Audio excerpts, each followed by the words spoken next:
มาต้องชิงเลยเด้อ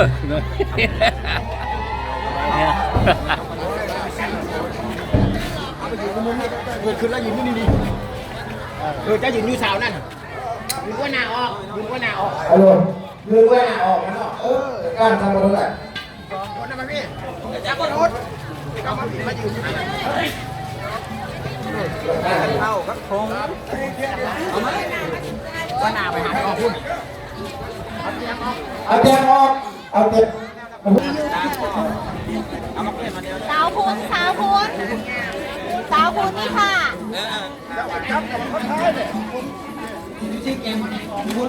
ฮัลโหล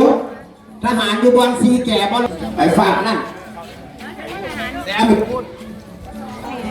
เอาเข้าไปโนราไม่หนามาถ้าไม่ถามโหดถ้าตัวบัดนี่สิว่าอยู่นี่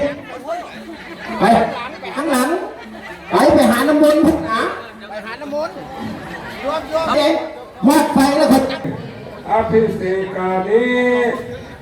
ดีเจกีลานิยัมปีอิมานิมะยังพันเตอภิเษกานิดีเจกีลานิตัดสายนำหดสงเดชพระภิกขุสงฆ์อ้อมด้วยพระไตรจีวรเดชพระภิกขุสงฆ์ขอพระภิกขุสงฆ์จงหับถ้าลาหับแล้วเพื่อประโยชน์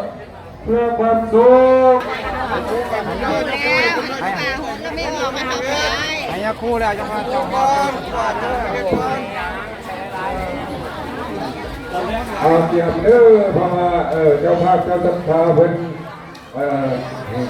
เฮ็ดตอนกุบาทนอกจากคนส่งแล้วแล้วกันที่ได้แห่เพิ่นขึ้นเนาะไปข้างหลังแม่กราบเลยเดี๋ยวเอาโอ้ยังไงฮะต่างโหดรุดเนี่ยเอาเข้าไปได้พาส่งกันมนไปสู่สัญญาณโตอนุโมทนาเด้อไปออกเด้อปันวาการพุทธส่งเทระก็คือเป็นผุนใหญ่เห็นใหญ่คือนี้เดี๋ยวละพิเศษก็คือเป็นผุนนิมิตเด็กนะพิเศษเด็กเอาตื่นสัญญาณโตว่าพอออกสองคนนี่ออกกันดูเนี่ยนะรีบออกกันจะเป้าไทยวังตะวันคอยสยสุสยมังคะเรบาลาติดาบาลังเจดิเสบาราวิโมคาเลอวิเชนรอทานามังพระมังพระเดหิเตบาราคินานิกาตวานันพันธันเตออกไปยินดีสยันตัวโมติญาบุเลจากายานางานเดวะตะโลเอวังตวังจยสุสยมังคะเรบาลังติตาบาลังเจดิเสบาลังโมคาเลอภิเชเกสาภะโวทานา สุมังคลังสุมาบะสังสุหจิตังสุขันโนสุมาหอนโตจาจุลิทังปัมมัจจเลสุบาระกินาบารากินามิกาตวานลพันตันเตบาราจินเอจยันโตทอปิญาโมเลงอโนเอวังตวังวิจโย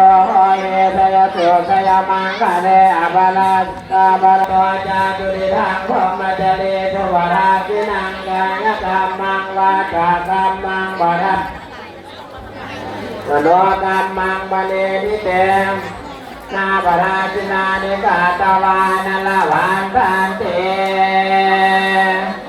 จังหันครูบาอาจารย์เขามาทางไหนพี่บุ๊ดฮัลโหล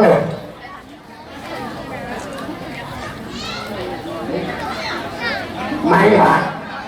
โอ้ย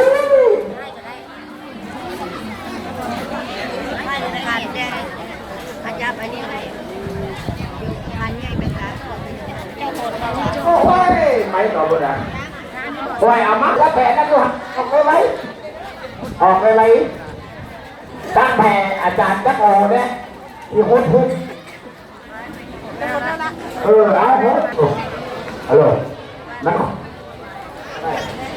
เอาตรง